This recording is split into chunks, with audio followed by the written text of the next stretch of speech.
الحمد لله رب العالمين الحمد لله رب العالمين والعاقبة للمتقين والصلاة والسلام على الأتمان والأكملان على النبي المبعوث رحمة للعالمين وعلى آله وأصحابه أجمعين ومن سلك سبيلهم واهتدى بهداهم إلى يوم الدين اما بعد رب اشرح لي صدري ويسر لي امري واحلل عقدة من لساني يفقهوا قولي۔ برادران اسلام اور حاضرین مجلس، اللہ تعالی نے بندوں کو جب یہ حکم دیا اور بتلایا کہ میں نے انسانوں کو صرف اور صرف اپنی عبادت کے لیے پیدا کیا ہے، تو عبادت کیا ہے، کیسے عبادت اللہ کی کرنی چاہیے، یہ سب بتلانے کے لیے نبیوں کا سلسلہ مبعوث فرمایا اور شروع کیا۔ ہر نبی نے اپنی امت کو عبادت کے طریقوں کو بتلایا۔ نبی صلی اللہ علیہ وسلم نے بھی اپنی امت کو عبادات کیا ہیں، کیسے کرنا ہے، ان کی کیفیات کیا ہیں، ہر چیز کی خبر اور اطلاع اور علم اپنی امت کو دیا۔ اور توحید جو تمام انبیاء کی دعوت کی اصل اور بنیاد ہے، جس کی طرف تمام نبیوں نے بلایا، اس کی حفاظت کیسے ہو اور کیا وہ وسائل ہیں جن کے اختیار کرنے سے اس توحید کی حفاظت ہو سکتی ہے، اور وہ کیا اسباب ہیں جن کو دور کرنے سے، جن سے بچنے سے، جن کو اختیار کرنے سے یا جن کو اپنانے سے توحید میں خلل پڑ سکتا ہے، تو اس سے بھی نبی صلی اللہ علیہ وسلم نے تنبیہ کی اور لوگوں کو بتلایا۔ جو توحید کے تحقیق میں، توحید کو مکمل کرنے میں معاون اسباب ہیں، اس کی طرف بھی رہنمائی کی، اور جن کی وجہ سے توحید میں خلل پڑ سکتا ہے یا جن کی وجہ سے بندے کی توحید مکمل طور پہ خطرے میں پڑ سکتی ہے اور وہ دین اسلام سے خارج ہو سکتا ہے، ان اسباب سے بھی نبی صلی اللہ علیہ وسلم نے خبردار کیا اپنی امت کو۔ اور اللہ تعالی نے جب بندوں کو دنیا میں بھیجا تو دنیا میں ان کو کام کرنے کے جو ذریعے اور طریقے بتلائے، چاہے شرعی ہوں دنیاوی، ان کو اسباب سے جوڑا۔ یعنی دنیا میں جو بھی کام کرنا ہے، کچھ اگر حاصل کرنا ہے، تو جہاں اللہ تعالیٰ پر بھروسہ اور اعتماد ضروری ہے، وہیں یہ ضروری ہے کہ ان کے تعلق سے اسباب کو اختیار کیا جائے۔ لیکن کیا یہ صحیح ہو سکتا ہے، درست ہے کہ انسان کا دل جیسے چاہے ویسے اسباب کو اختیار کر لے اپنی چاہت اور خواہش کے مطابق، یہ سوچ کر کہ یہ سارے کے سارے اسباب ہمارے لیے کامیابی کے دروازے کھول دیں گے، خواہ دنیا کا معاملہ ہو یا آخرت کا؟ ایسی بات نہیں ہے۔ اللہ تعالیٰ نے جہاں چیزوں کے نتائج کو یا ان کے حصول کو اسباب سے جوڑا، تو یہ بھی بتلایا کہ کیا اسباب اختیار کرنے شریعت کے روح سے درست ہیں اور کیا درست نہیں ہیں۔ علاج شراب پینے سے صحیح ہو سکتا ہے، کسی کو فائدہ ہو سکتا ہے، لیکن نبی صلی اللہ علیہ وسلم نے صراحت کے ساتھ حرام ذرائع کے ذریعہ علاج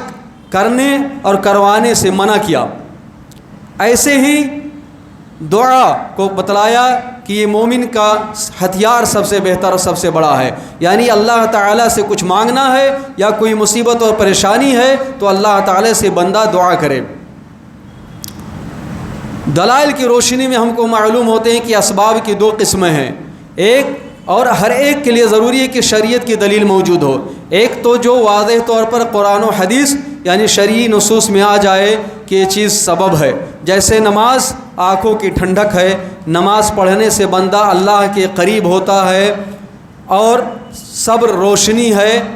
اور ایسے ہی کچھ اسباب، کچھ ذرائع ایسے ہوتے ہیں کہ شریعت میں ان کی طرف تو اشارہ آئے، دلیل ہونی چاہیے، لیکن ان کو بارے میں یہ قاعدہ بتلائے، یہ ضابطہ کہ انسان جب بار بار تجربہ کرے، بارہا کے تجربات سے جب یہ بات ثابت ہو جائے کہ یہ چیز انسانوں کے لیے فائدہ مند ہے تو یہ سبب اختیار کیا جا سکتا ہے، اور اس سبب کو کونی اور قدری سبب کہتے ہیں، یعنی اللہ تعالیٰ نے ایسے ہی سنت جاری کیا ہے۔ جیسے انسان جب بیمار ہوتا ہے تو بخار کی کوئی دوا کھاتا ہے، بخار کی دوا اسے فائدہ کرتی ہے، لیکن اچانک ایسے نہیں ہوگا کہ نکالے اور کھا لی۔ ڈاکٹروں نے اور طبیبوں نے اور حکیموں نے بارہا اس دوا پر تجربہ کیا اور یہ پایا کہ یہ دوا انسانوں کے لیے یا ان کے علاوہ اور بقیہ جانوروں کے لیے، حیوانات کے لیے فائدہ مند ہے۔ تو جب بارہا کے تجربات سے کوئی چیز فائدہ مند ثابت ہو جائے کسی بھی چیز کے تعلق سے، اور شریعت کی روح سے، شریعت کے نصوص کی روشنی میں وہ چیز حرام نہ ہو، تو وہ چیز انسان کے لیے جائز ہے اس کو سبب کے طور پر اختیار کرنا۔ اسی لیے نبی صلی اللہ علیہ وسلم نے کہا علاج کرو، اللہ تعالیٰ نے ہر بیماری کا علاج رکھا ہے۔ تو سبب کے دو اقسام ہیں، ایک شرعی یعنی جو واضح طور پر جن کے بارے میں قرآن و حدیث میں آ گیا ہے، دوسرے وہ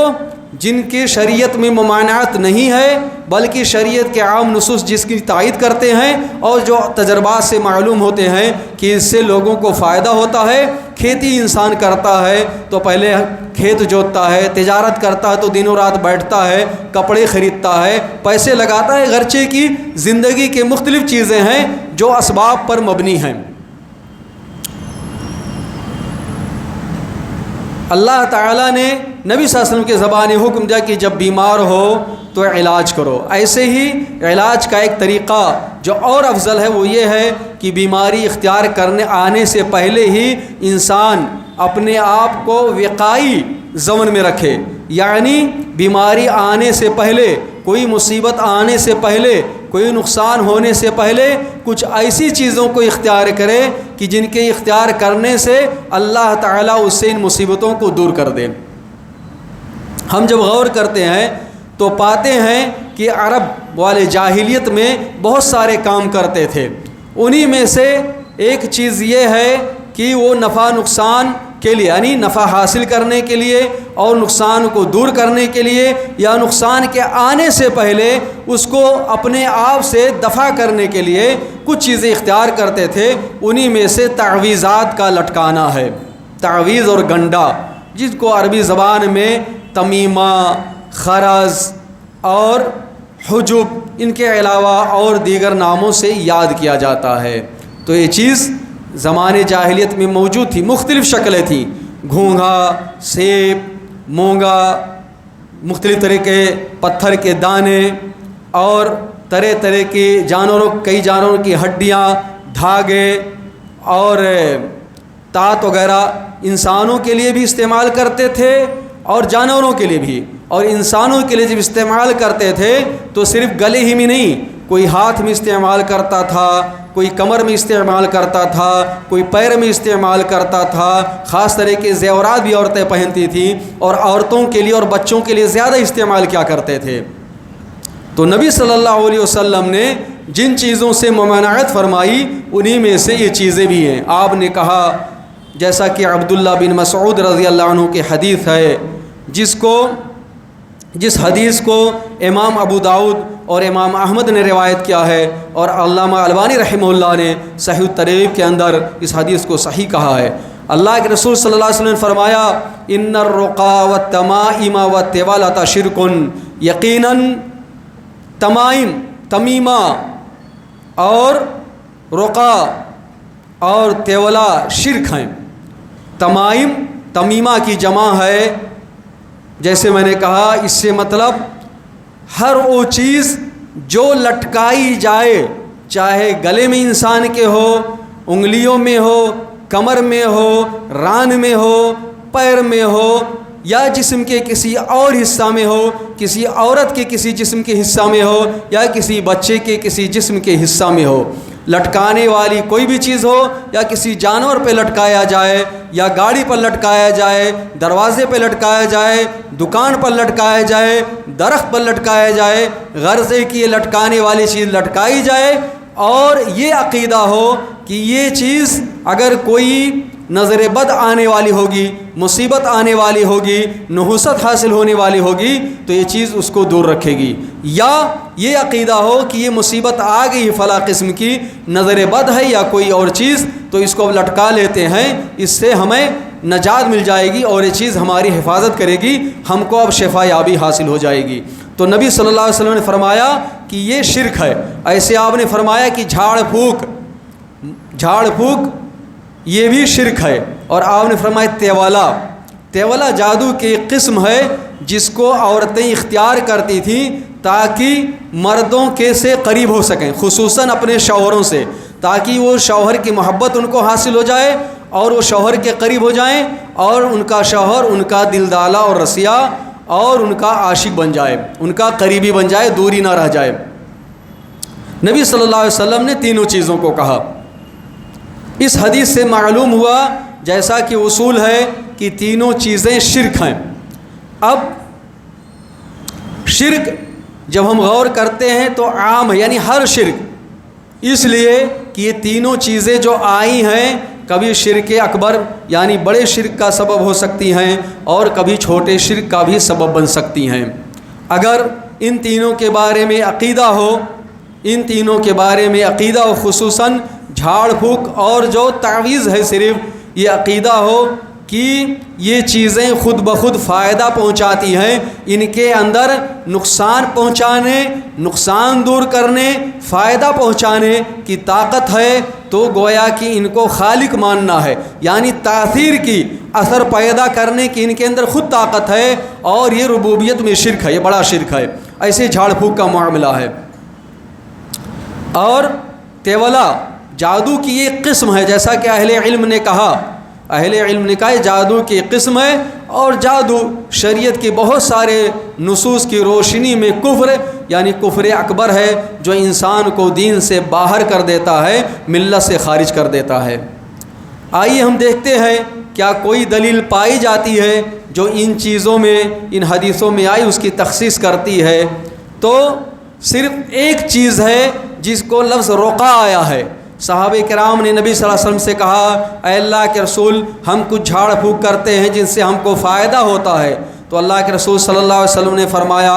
اپنے عارض علیہ رقاکم، میرے اوپر اپنے جھاڑ پھونک کو پیش کرو۔ پھر آپ نے فرمایا کہ جب تک شرک نہ ہو تو اس میں کوئی حرج کی بات نہیں ہے۔ اور اہل علم نے جھاڑ پھونک کے کچھ شروط بتلائے، جن میں سے اہم تو یہی ہے کہ شرک نہ ہو اور جو باتیں ہوں ان کے اندر واضح ہو، عربی زبان کے اندر ہو، اور بہتر ہے کہ اللہ تعالیٰ کے اسماء حسنی اور نبی صلی اللہ علیہ وسلم کے معصور دعاؤں کے ذریعے ہو۔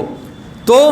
دوسری حدیث کے ذریعے معلوم ہو گیا کہ ہر جھاڑ پھونک شرک نہیں ہے، صرف وہی جھاڑ پھونک شرک ہے جن کے اندر یہ شروط اور ضوابط نہ پائے جائیں، جس کے اندر کھلم کھلا شرک ہو، غیر اللہ سے فریاد اور مدد ہو، اور شریعت کے اصولوں کے خلاف ہو، تو وہ جھاڑ پھونک شرک ہے۔ کبھی شرک اکبر ہو سکتا ہے اور کبھی چھوٹا شرک۔ لیکن تیولا، تعویذ، گنڈا، چاہے وہ لیمو کی شکل میں ہو، دھاگا کی شکل میں ہو، پتھر کی شکل میں ہو، انگوٹھی کی شکل میں ہو، کمر میں باندھنے والی کسی چیز کی شکل میں ہو، یا لوحہ کی شکل میں ہو، تختیوں کی شکل میں، ان کو تعویذ بنا کر کے دیواروں پہ لٹکا دیا جائے، کسی بھی چیز سے ہو، کسی بھی چیز سے ہو۔ اس لیے نبی صلی اللہ علیہ وسلم نے عام بات بتلائی ہے، معصور دعاؤں سے ہو، اذکار سے ہو، قرآنی آیات سے ہو، یا کسی اور چیز سے، بس یہ ہے کہ جن چیزوں سے گنڈا اور تعویذ اختیار کیا جائے گا اس کے حساب سے حکم الگ الگ ہوگا۔ ایک اور حدیث جس کو نبی صلی اللہ علیہ وسلم نے بیان فرمایا، اور وہ حدیث عقبہ بن عامر رضی اللہ عنہ کی حدیث ہے، جس کو امام احمد نے بیان کیا ہے اور علامہ البانی نے اس کی بھی تصحیح کی ہے۔ اس حدیث کے اندر ہے کہ راحت 10 لوگ آئے نبی صلی اللہ علیہ وسلم کے پاس، تو نبی صلی اللہ علیہ وسلم کے پاس بیعت کرنے کے لیے آئے تھے، یعنی اسلام قبول کرنے کے لیے۔ آپ نے 9 سے بیعت کی، راحت کا معنی 10 کی تعداد ہوتی ہے، ایک کو چھوڑ دیا۔ ان لوگوں نے کہا، اے اللہ کے رسول صلی اللہ علیہ وسلم، آپ نے سب سے بیعت لی، ان کو چھوڑ کیوں دیا؟ تو آپ نے فرمایا کہ ان کے ہاتھ میں یا بازو میں تمیمہ ہے، یعنی انسان توحید پر، اللہ کی توحید پر، خالص توحید پر بیعت کرنے کے لیے آیا ہے، اور اس کے پاس جو چیز ہے یہ توحید کے خلاف ہے، تو میں بیعت کیسے کر سکتا ہوں؟ تو وہ اب ان کو ہم صحابی رسول کہیں گے۔ نبی صلی اللہ علیہ وسلم کے پاس آئے، انہوں نے ہاتھ کو اپنے کپڑے کے اندر ڈالا اور اس کے بعد میں اس کو نکال کے توڑ کر پھینک دیا، تو نبی صلی اللہ علیہ وسلم نے ان کے بعد ان سے بیعت کی۔ حدیث کے اندر کیا آپ نے پھر فرمایا، من علق تمیمۃ فقد اشرک، جس نے کوئی چیز لٹکائی، تمیمہ اس میں بھی آیا، جس نے کوئی تمیمہ، کوئی تعویذ، کوئی گنڈا، کوئی سیب موتی، کوئی بھی چیز جو لٹکانے والی ہو اور جس کا خاص مقصد ہو اس سے، تو اس نے شرک کیا۔ یہاں بھی وہی چیز ہے۔ اگر اس کے اندر اس کا مطلب یہ ہے، اگر سبب کے طور پر اختیار کیا جائے، صرف اگر کوئی چیز جائز بھی ہے لیکن آدمی یہ سمجھے کہ یہ میرے لیے چیز فائدہ مند ہوگی، چاہے مصیبت یا بیماری نازل ہونے سے پہلے یا بعد میں، تو اس نے ایک ایسی چیز کو سبب اختیار کیا جو اللہ اور اس کے رسول نے جائز قرار نہیں دیا ہے۔ ہم کو معلوم ہے شریعت میں بہت ساری چیزیں جائز ہیں، لیکن عبادات میں اور اس طرح کی چیزوں میں کوئی بھی چیز اپنے حساب سے نہیں کر سکتے۔ نبی صلی اللہ علیہ وسلم نے عام بات فرمائی، تو اگر یہ سمجھتا ہے کہ یہ چیز جائز ہے اور میرے لیے اگر لٹکا لوں تعویذ بنا کر کے کسی بھی شکل میں، یا اپنی کار پہ لٹکا دوں، گاڑی پہ لٹکا دوں، بچے کے اوپر لٹکا دوں، گھر میں لٹکا لوں، تختیوں کی شکل میں بنا کے لٹکا لوں، تو یہ شرک ہے، کم سے کم چھوٹا شرک۔ کیونکہ اگر کوئی سبب جس کو شریعت نے سبب قرار نہیں دیا ہے، اگر انسان اس کو سبب سمجھتا ہے تو یہ شرک اصغر ہے، اور اس کی وجہ یہ ہے کہ انسان کا دل اس چیز میں لٹک جاتا، اللہ تعالیٰ سے غافل ہو جاتا ہے، اور کوئی بھی سبب اگر اختیار کیا جائے جائز بھی، اور اگر اس کے علاوہ بندے کا دل اللہ کے بجائے اس میں زیادہ لٹک جائے، زیادہ دل اس چیز میں لگا رہے، تو یہ چھوٹا شرک ہوتا ہے، تو کم سے کم یہ ہے۔ اور اگر ایسی چیزوں کی تعویذ بناتا ہے جو کفر اور شرک ہیں، یا جیسے طلاسم ہے، جنوں سے مدد ہے، یا کفریہ کلمات ہیں، یا اگر قرآن و حدیث ہی کی چیزیں ہیں، معصور اذکار اور ادعیہ ہیں، یا قرآن کی کوئی آیت ہے لیکن ان کو غلط ڈھنگ سے لکھا گیا، اگر صحیح ڈھنگ سے لکھا گیا تو کم سے کم چھوٹا شرک ہے، غلط ڈھنگ سے لکھا گیا، یعنی اس میں کوئی کفریہ بات داخل کر دی گئی بیچ میں، جیسا کہ تعویذ بنانے والے کرتے ہیں، پوری سورہ لکھیں گے، بیچ میں کلمہ جگہ جگہ بدل دیں گے، تو قرآن میں ایک تحریف ہے۔ پہلی بات تو یہ ہے، تو بذات خود کفر ہے، یہی کام کرنا صرف کفر ہو گیا، قرآن میں تحریف، پھر اس کے بعد میں جب اس کو لٹکایا تو اور بڑی بات، تو شرک بھی ہو گیا، کفر، شرک۔ اور اگر دینی چیز سمجھتا تو ساتھ میں بدعت، یعنی سمجھتا ہے کہ دین اس چیز کی اجازت دیتا ہے تو یہ چیز بدعت بھی ہوگی، کیونکہ دین کے اندر ایسی چیز کو داخل کیا جس کی اجازت ہے نہیں، اور اس کو اس نے دین سمجھا، دین سمجھ کر کیا، تو کفر، شرک، بدعت تینوں چیزیں ہو گئیں۔ اگر ایسے ہی ایک دم حرام چیزیں تو یہ ہیں، اور قرآن کو استہزاء، اس کو الٹا لکھنا، کہیں گندے خون سے لکھنا، ناپاکی کی چیزوں سے لکھنا، تو یہ ساری کی ساری چیزیں بذات خود کفریہ ہیں۔ تو ایک تو کفر ہے، دوسرا یہ طریقہ جو اختیار کیا، جنوں شیاطین سے مدد طلب کی، یہ کفر ہوا، اور تیسرا یہ طریقہ جو اختیار کیا یہ خود غلط ہے۔ تو ان کے غلط ہونے میں کئی چیزیں اکٹھا ہو گئی، ان میں سے کسی سبب سے چیز شرک اصغر ہے، کسی سبب سے چیز شرک اکبر یعنی بڑا شرک ہے، اور کسی سبب سے یہ چیز بدعت بھی ہے، اور سارے کی ساری چیزیں انسان کے لیے خطرناک ہیں۔ ایک اور حدیث ہے کہ عبداللہ بن عکیم، یہ عبداللہ بن عکیم صحابی نہیں ہیں، لیکن نبی صلی اللہ علیہ وسلم نے ان کی قوم کی طرف لکھ کر کے بھجوایا تھا، جس سے معلوم ہوتا ہے کہ نبی صلی اللہ علیہ وسلم کے زمانے میں حدیثیں لکھے بھی جاتی ہیں۔ اس سے ایک شبہ کا ازالہ ہوتا ہے کہ حدیثیں بعد میں لکھی گئیں، ایسا نہیں ہے، حدیثیں نبی صلی اللہ علیہ وسلم کے زمانے میں لکھی گئیں۔ عبداللہ بن عکیم کے پاس جو گئی حدیثیں اس میں یہ ہے من علق شیئا اکل الیہ، اور وہ ثقہ راوی ہیں، اور اس حدیث کو امام ترمذی، امام احمد اور امام حاکم نے روایت کی اپنی مسند میں، اور علامہ البانی نے کہا یہ حدیث حسن ہے۔ کہتے ہیں اللہ کے رسول صلی اللہ علیہ وسلم نے لکھا، اس کے اندر یہ ہے من علق شیئن اکل الیہ، جس نے کوئی چیز لٹکائی وہ اسی کے حوالے کر دیا جائے گا۔ یہ وعید ہے۔ اللہ تعالیٰ اگر کسی انسان کو کسی مخلوق کے حوالے کر دے، اس کے نفس یا کسی اور مخلوق کے، تو اس سے بڑا خسارہ اور گھاٹا کچھ نہیں ہے۔ ہم دعا میں مانگتے ہیں اللہم لا تکلنی الی نفسی طرفۃ عین، اے ہمارے رب ہم کو ہمارے نفس کے لمحہ پلک جھپکنے کے برابر بھی حوالے نہ کر، کیونکہ سب کچھ اللہ کا ہے، سب کچھ اللہ کے ہاتھ میں ہے۔ اگر وہ کسی اور کے حوالے کر دے اور اللہ اس کی مدد اور نصرت سے الگ ہو جائے تو پھر اس کا کیا ہوگا؟ دین بھی جائے گی اور دنیا بھی جائے گا۔ ایک اور حدیث ہے ابو بشیر انصاری رضی اللہ عنہ کی، جو بخاری اور مسلم میں ہے، جس کے اندر ہے کہ وہ فرماتے ہیں کہ میں ایک سفر میں اللہ کے رسول صلی اللہ علیہ وسلم کے ساتھ تھا، تو آپ نے ایک قاصد بھیجا اور کہا کسی بھی اونٹ کے گلے میں کوئی قلادہ یعنی پٹا ہو، چاہے تات کا ہو یا تات کے بغیر۔ ابن عثیمین رحمہ اللہ کہتے ہیں زیادہ صحیح بات یعنی تات کا، کیونکہ مشرکین تات کا پٹا جانور کے گلے میں پہناتے تھے۔ نظریہ اور عقیدہ یہ ہوتا تھا کہ اس سے اس جانور کی حفاظت ہوگی۔ یہ صحیحین کی روایت بخاری اور مسلم کی۔ لیکن یہ مطلب نہیں ہے کہ صرف اونٹ کے گلے میں، کسی بھی چیز کے گلے میں ہو۔ فقہ کا قاعدہ اور اصول ہے کہ واقع کے اعتبار سے اگر کوئی چیز ہو تو اسی پر اس چیز کا محمول نہیں ہوگا، عموم کا اعتبار ہوگا۔ تو اب کسی بھی جانور کے گلے میں لٹکائے جائے یا انسان چاہے اپنے گلے میں لٹکائے، جیسا کہ ایک دوسری حدیث سے معلوم ہوتا ہے، تو ساری کی ساری چیزیں صحیح نہیں ہیں۔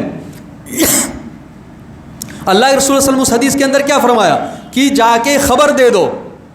کہ کوئی بھی گلے میں باقمص کو نکال لیا جائے۔ اور جو دوسری حدیث ہے رویفہ بن ثابت کی، جس کو امام ابو داؤد اور امام نسائی نے روایت کیا ہے، امام نسائی نے اور امام البانی نے صحیح کہا ہے کہ اے رویفہ، ان کا نام رویفہ بن ثابت رضی اللہ عنہ ورضا، جاؤ لعل الحیات ستطول بک من بعدی فاخبر الناس، اے رویفہ شاید کہ تمہاری زندگی میرے بعد لمبی ہو تو لوگوں کو خبر کر دینا۔ اس حدیث کے اندر ایک تو کنایا ہے کہ رویفہ نبی صلی اللہ علیہ وسلم کے پاس زندہ رہیں گے، اور دوسری بات یہ ہے کہ صحابہ سچے اور صادق ہیں، اللہ کے رسول کہہ رہے لوگوں کو خبر دے دینا، یعنی تزکیہ ہے، تعدیل ہے کہ میرا ایک صحابی سچا ہے اور بقیہ صحابی صحبت کے مسئلے میں رویفہ رضی اللہ عنہ ہی کی طرح ہیں، تو دیگر تمام صحابہ بھی عدول و سچے ہیں، تمام کی خبر اور احادیث کو قبول کیا جائے گا اور ان کی تصدیق کی جائے گی اگر صحیح سند تک بات ان تک پہنچتی ہے تو۔ اللہ کے رسول نے فرمایا کہ لوگوں کو خبر کر دینا کہ جس نے من عقد لحیتہ، اپنی داڑھی میں گانٹھ مارا، داڑھی میں گانٹھ مارا۔ عرب والے کسی بھی سبب سے گانٹھ مارا کرتے تھے، چاہے وہ نظر بد کی وجہ سے ہو یا کسی اور سبب سے ہو یا کبر و غرور کی سبب سے ہو۔ دوسری چیز او ومن تقلد وترن، جس نے کسی تات کو اپنے گلے میں پہنا یا کہیں پہنا، اصل چیز گلے میں پہنا۔ اور دوسری چیز جس نے کسی جانور کے لید، نجس چیز سے، لید سے یا ہڈی سے استنجا کیا، تو خبر کر دو کہ محمد بری منہ، میں ان لوگوں سے بری ہوں۔ یہ حدیث کم سے کم یہ بتلاتی ہے کہ انسان یہ کام کرنے کے بعد کبیرہ گناہ میں واقع ہوگا، اور یہ چیز برحق ہے۔ اگر شرک اصغر ہے تو شرک اکبر کے بعد تمام گناہوں سے بڑا گناہ ہے، حتیٰ کہ شراب پینے سے، چوری کرنے سے، زنا کرنے سے، سود خوری سے، تمام چیزوں سے بڑا گناہ ہے۔ تو یہ چیز ہے۔ اور اگر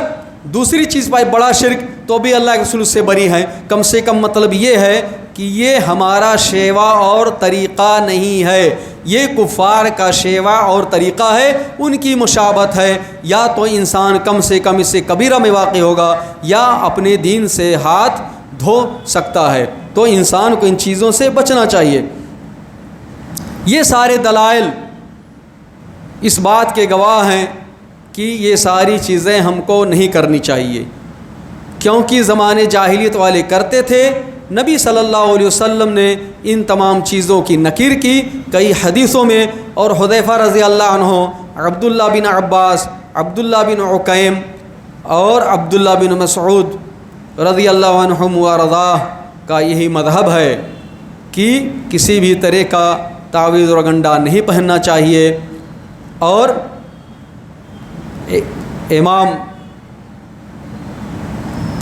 امام جو ایک بہت بڑے امام ہیں اور عبداللہ بن مسعود کے شاگردوں کے شاگرد ہیں، امام اوزاعی رحمہ اللہ، امام اوزاعی دوسرے امام، وہ کہتے ہیں کہ جتنی چیزیں لٹکانے کی چیزیں، چاہے وہ قرآن سے ہوں تمائم یا غیر قرآن سے ہوں، تمام چیزوں کو وہ لوگ یعنی صحابہ کرام حرام سمجھا کرتے تھے، صحابہ کرام حرام سمجھا کرتے تھے۔ تو اس طرح کی کسی بھی چیز کو اختیار نہیں کرنا چاہیے۔ بہت ساری چیزیں ہم کو معاشرے میں نظر آتی ہے کہ لوگ تعویذ اور گنڈا اختیار کرتے ہیں، اور ایسا محسوس ہوتا ہے کہ علماء کی بہت ساری جماعت یا اکثریت اس بات کی قائل ہے۔ میرے بھائیوں، مسئلہ ایسا نہیں ہے۔ جب ہم غور و فکر کریں گے تو پائیں گے تعویذ اور گنڈا کو سب سے زیادہ رواج دینے والے، جن کی میں بات کر وہ امام نخعی رحمہ اللہ ہیں۔ امام نخعی رحمہ اللہ جو علقمہ رحمہ اللہ کے شاگرد ہیں، اور علقمہ رحمہ اللہ عبداللہ بن مسعود کے شاگرد ہیں، انہوں نے بات کہی تھی، اور ان کا خود مذہب ہے کہ کسی بھی طرح کے گنڈا و تعویذ اختیار کرنا حرام ہے۔ تو یہ جو معاشرے اور مجتمع میں مسلمانوں کہاں سے ساری چیزیں آ گئیں؟ کچھ اختلافات تو شروع سے موجود ہیں، اور کچھ چیزوں کو رواج دیا بعد میں صوفیوں نے کہ ہر طرح کا سبب اختیار کرو، اور جن شیاطین اولیاء کا واسطے اختیار کر کے یہ طریقے اور اسباب اختیار کرو جو شریعت میں حرام اور منع ہیں۔ آئیے ہم دیکھتے ہیں کہ کیا ہر طرح کی تعویذات علماء کے ہاں جائز ہیں یا ان میں اختلاف ہے ہر طرح کے تعویذ اور گنڈوں میں۔ پہلی چیز،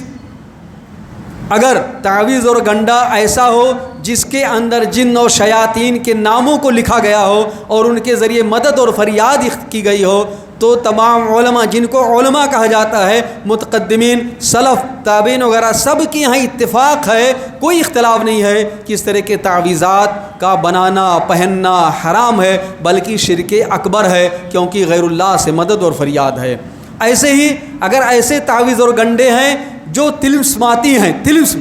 یا حروف، یعنی جو عربی یا اردو کے حروف ہیں طرح طرح سے لکھے جاتے تختیوں میں، یا حروف الگ انداز میں لکھے جاتے رموز کی شکل میں، تو جو رموز حروف کی شکل میں ہوتے ہیں ان کا معنی و مطلب ایک وہ لوگ کہتے ہیں، اس کو طلس بولتے ہیں، طلسات۔ اور دوسری چیز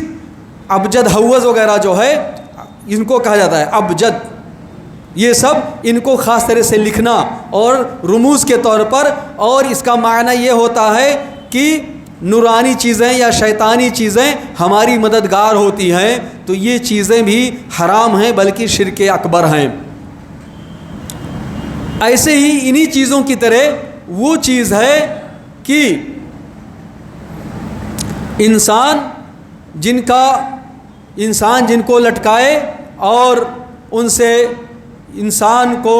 کوئی بھی کسی طرح کا فائدہ ہونے والا نہ ہو، ایسی چیزیں جن سے کوئی شریعت میں چیز نہیں آئی ہے اور انسان ان کو اختیار کرتا ہے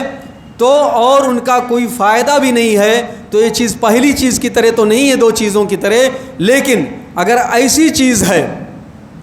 اور جو میں نے ابھی چیزیں کہ طلسمات اور حروف آپ لوگ دیکھتے ہیں لوحات کی شکل میں، تختیوں کی شکل میں، گاڑی میں، گھر میں، سب میں لٹکایا جاتا ہے، یہ اصل سبب یہ نہیں کہ قرآن اس کو بنا لیا گا، اصل سبب یہی ہے کہ عقیدہ یہ جب اس طرح ہم بناتے ہیں تو مخصوص معانی ہیں، رمز اور سمبل ہے جن کے ذریعے شیاطین اور جنوں کی ہمیں مدد اور تائید حاصل ہوتی ہے اور اس کے بعد فائدہ حاصل ہوتا ہے، تو یہ چیز بذات خود کفر اور شرک ہے۔ اس میں ان کے حرام اور کفر ہونے میں علماء کے اختلاف نہیں ہے۔ اگر ایسی چیز ہے کہ جن کا کوئی فائدہ نہیں، جیسے گھونگا ہے، سیپ ہے، موتی ہے، اور طرح طرح کے ہار جو آج کل آتے ہیں، نگینے ہیں، یہ بھی اگر ایسے ہیں کہ یہ عقیدہ ہو کہ یہ چیزیں بذات خود فائدہ پہنچاتی ہیں، تو تمام اہل علم کا کہنا ہے کہ یہ کفر اور شرک اکبر ہے۔ اور اگر یہ عقیدہ نہ ہو، صرف سبب بنایا جائے اور یہ سوچا جائے شریعت میں جائز ہے، تو یہ چیز چھوٹا شرک ہے اور بدعت ہے اور کفار کی مشابہت ہے، زمانے جاہلیت والے کفار کی اور آج کے بھی کفار کی مشابہت ہے، اور مشابہت ہی کم سے کم کبیرہ گناہ ہے۔ اس کے علاوہ اب جن چیزوں کا تذکرہ میں کرنا چاہتا ہوں، قرآن اور یعنی یہ سب چیزیں دیکھیں، اہل علم جو معتبر ہیں، تابعین صحابہ کے شاگرد، ان سب کے ہیں سب چیزیں حرام ہیں، ان میں کوئی اختلاف نہیں ہے. یعنی جو چیزیں آج کل لوگ کرتے ہیں اور سمجھتے ہیں دین کا حصہ ہے، دین میں جائز ہے، کسی معتبر عالم کے ہیں چیز جائز نہیں ہے، الا کوئی عالم کی شکل میں ہو لیکن شیطان اور جنات کا پجاری ہو، شیاطین کی عبادت کرنے والا ہو، کفر و شرک اور ساوزہ اور سحر اور جادوگری کی طرف بلانے والا ہو. حقیقی عالم ہوگا تو اس کو معلوم ہوگا کہ یہ چیز شریعت میں بالکل جائز نہیں ہے، اور کسی بھی عالم نے ان چیزوں کو جائز نہیں کہا ہے. رہی بات شرعی ذکر و اذکار جو قرآن و حدیث میں آئے ہیں، معصور ادعیہ اور اذکار، اور ایسے ہی قرآن، اگر ان سے ان کا تعویذ اور گنڈا بنایا جائے تو کیا حکم ہے؟ دیکھیے، یہ چیزیں کئی ایک ہو سکتی ہیں، کئی ان کا ایک ہی شکل نہیں ہے. ایسے عام سمجھ لیجیے کہ قرآن کا ہے ذکر و اذکار شرعی ہیں تو علماء نے کہہ دیا سب نے جائز، اور کوئی ایسا نہیں مسئلہ اور اختلاف ہے سب کیا نا. اگر قرآن تو لکھا جائے تعویذ اور گنڈے میں، لیکن اس کے اندر قرآن کے بیچ میں کوئی اور دوسری چیز لکھ دی جائے، رمزی کلمات، جیسا کہ صوفیہ اور تعویذ اور گنڈا بنانے کی عموماً عادت ہے، تو یہ چیز بذات خود تمام اہل علم کے ہاں حرام ہے. اور اصلاً یہ ہے کہ یہ چیز قرآن میں تحریف ہے. ایک سورہ فیل یا کوئی سورہ لی جائے، فیل کی جگہ کوئی اور نام جگہ جگہ ڈال دیا جائے، تو یہ قرآن میں بذات خود تحریف ہے. اور اگر کسی کو علم ہے، جہالت نہیں ہے، تو یہ بذات خود کفریہ چیز ہے، اور ایسے انسان کو اسلام سے خارج کرنے والی چیز ہے. اس میں کسی کا اختلاف نہیں کہ یہ چیز حرام اور کفر ہے، ایسا تعویذ اور گنڈا بنانا. دوسری چیز، اگر اس طرح کا تعویذ اور گنڈا بنایا جائے کہ قرآن کو تو لکھا گیا ہے لیکن قرآن کو غلط ڈھنگ سے لکھا گیا، یعنی الٹا، آپ پائیں گے پورا قرآن تعویذ اور گنڈوں میں الٹا لکھتے ہیں لوگ، یا ایسا لکھتے ہیں کہ ایک سورت کو الٹا لکھتے ہیں. وجہ یہ ہے کہ اصل دکھاوا یہ ہوتا ہے کہ ہم تعویذ کے ذریعے علاج کر رہے ہیں شرعی چیزوں کے ذریعے. وجہ یہ ہوتی ہے کہ ایسے لوگ شیاطین کے عبادت گزار اور پرستار ہوتے ہیں، پجاری ہوتے ہیں. شیاطین کے کہنے کی وجہ سے، خبیث ارواح کے کہنے کی وجہ سے ایسا کام کرتے ہیں تاکہ شیاطین اور اس طرح کی خبیث ارواح ان سے خوش ہوں، اور خوش ہونے کے بعد جو یہ چاہیں گے ان کی مراد پوری ہو جائے گی. تو دکھاتے تو ہے کہ ہم شریعت کے ذریعے علاج کر رہے ہیں تعویذ، اور کم سے کم اگر سب کے یہاں جائز نہیں ہے تو علماء کا اس میں اختلاف اگر قرآن کے ذریعے ہو، جبکہ اس میں قرآن کی بے حرمتی ہے، قرآن کو الٹا لکھا گیا ہے اور یہ قرآن میں تحریف ہو جاتی، پورے معانی بدل جاتے ہیں، بذات خود یہ حرام ہے اور کفر ہے. اس کے علاوہ اگر قرآن کو اس طرح لکھا جائے کہ جس سے قرآن کے ساتھ استہزاء ہو، قرآن کی اہانت ہو، قرآن کا مذاق اور ٹھٹھا اڑانا ہو، اور قرآن کی جو شان اور عزت و تکریم ہونی چاہیے وہ نہ ہو سکے، یعنی مروج ہے، معلوم ہے اہل علم کو، ان میں سے بعض، میں سب کی بات نہیں کر رہا ہوں، سارے تعویذ بنانے والوں کی اکثریت جو ہے اور مروج قرآن کو جب لکھیں گے تو حرام خون سے، حیض نفاس کے خون سے یا کسی اور چیز سے اس کو لکھیں گے، یا کوئی بھی خبیث مادہ ہوگا اس سے لکھیں گے، تو یہ چیز قرآن کی اہانت ہے اور نصوص کی روشنی میں بذات خود کفر ہے. ایسا لکھنا ہی چاہے تعویذ کی شکل میں ہو یا کسی اور شکل میں ہو، یہ چیز کفر ہے، اور اس کے کفر ہونے میں علماء کا اختلاف نہیں ہے. ایسے ہی شرعی ذکر و اذکار اگر اس طور پر لکھے جائیں کہ ان کی اہانت ہو، ان میں کوئی کفریہ چیز شامل کر دی جائے یا غلط ڈھنگ سے ان کو لکھا جائے، تو جو چیزیں بیان کی گئیں ویسے یہ سب بھی کفریہ ہیں اور ان میں اہل علم کا اختلاف نہیں ہے. باقی بچتی ایک چیز، اگر صرف ذکر و اذکار شرعی جو ثابت ہیں ان کو لکھا جائے معذور، یا جن میں کوئی قباحت نہیں ہے دلائل کی روشنی میں ان کو لکھا جائے، یا قرآن کا کچھ حصہ یا پورا قرآن تعویذ میں لکھا جائے، تو اس کا کیا مسئلہ ہے؟ اصل اختلاف اہل علم کے ہاں تابعین کے زمانے سے اس چیز میں ہے. آپ نے سارے دلائل جو پہلے سنے، میں نے احادیث رسول کو جان بوجھ کے بیان کیا کہ پہلے رسول کی بات پیش کی جائے جو ہمارے لیے دلیل ہے، اور جب اختلاف ہو تو جو فیصل فَإِن تَنَازَعْتُمْ فِي شَيْءٍ فَرُدُّوهُ إِلَى اللَّهِ وَإِلَى الرَّسُولِ. تو اس ہم دیکھتے ہیں کہ جو حدیثیں آئی ہیں جیسے میں نے عام ہیں، تمام تعویذ اور گنڈا کے تعلق سے کوئی ایک بھی صحیح دلیل نہیں پائی جاتی ہے جس سے کسی طرح کی تعویذ کو صحیح کہا جا سکے، چاہے وہ کوئی بھی تعویذ ہو. ہاں اگر قرآن سے لکھا گیا ہے، دیکھیے قرآن توحید ہے، لیکن کیا قرآن کی تلاوت ہم سجدے میں کر سکتے ہیں؟ قرآن کی تلاوت سجدے میں کرنا حرام ہے، رکوع میں قرآن کی تلاوت کرنا حرام ہے۔ کوئی یہ کہہ سکتا ہے قرآن کی لکھا ہوا تو وہ بھی کہہ رہے ہو شرک ہے، کوئی کہتا ہے سجدے میں سب کیا نہیں کر سکتے، کیوں نہیں کر سکتے؟ اس لیے کہ وہ عبادت ہے، نبی صلی اللہ علیہ وسلم کا طریقہ نہیں ہے اور آپ نے ایسا نہیں کیا اس لیے ایسا ہے۔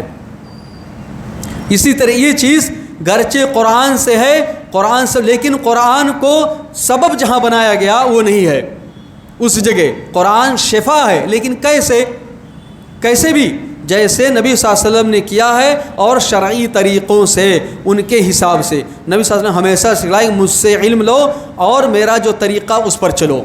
تو یہ چیز ہونی چاہیے کہ کوئی چیز اس کی روشنی میں چاہے کوئی، تو اگر قرآن سے، اور تو قرآن نہیں بلکہ انسان کا جو یہ عمل ہے تعویذ اور گنڈا، دھیان دیجیے گا، یہ نہیں کہ قرآن کا بنانا قرآن شرک، قرآن کو جو کے ذریعے جو عمل اختیار کیا گیا ہے، تعویذ اور گنڈا بنایا گیا ہے، دھاگا لپیٹا گیا ہے، دھاگے میں گانٹھ ماری گئی ہے، لٹکایا گیا کسی چیز کو، لوحات بنائے گئے، تختیاں، ان کی بات ہو رہی، یہ عمل جو کیا گیا یہ کم سے کم چھوٹا شرک ہے۔ ایسے ہی شرعی ذکر و اذکار کا معاملہ ہے۔ ایک تو چیز یہ ہے، دوسری چیز یہ ہے کہ اگر یہ چیزیں جائز ہوتی کہ جو کفار کرتے تھے مختلف شکلوں کے تعویذ گنڈے، وہ تو حرام ہیں، لیکن بعد میں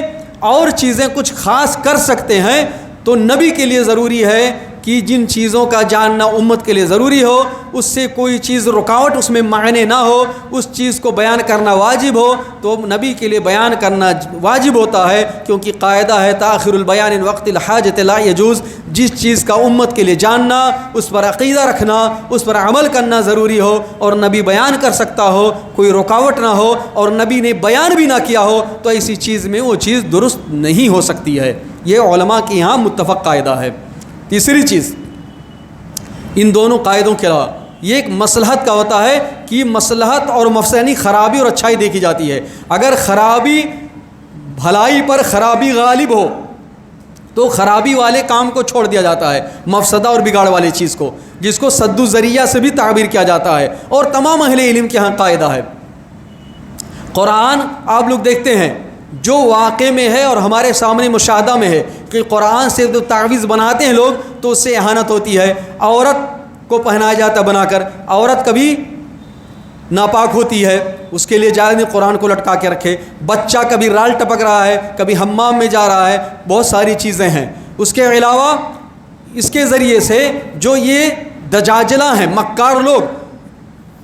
قرآن کا نہیں رہے گا اور کہیں گے قرآن کی تعویذ۔ اس لیے بارہا جب کہا گیا، کبھی کبھار لوگوں نے تجربہ کہا کہ ہم نے قرآن سے کھول کے دیکھا کچھ بھی نہیں ہے یا کوئی دوسری چیزیں ہیں، یعنی قرآن کے نہیں، تو ان کو موقع ملے گا۔ تو اس ناحیے سے بھی، اور بعض تابعین نے جو کہا ہے جائز، اختلاف کی بھی بات آئے گی، تو انہوں نے ایک قید لگائی ہے کہ جب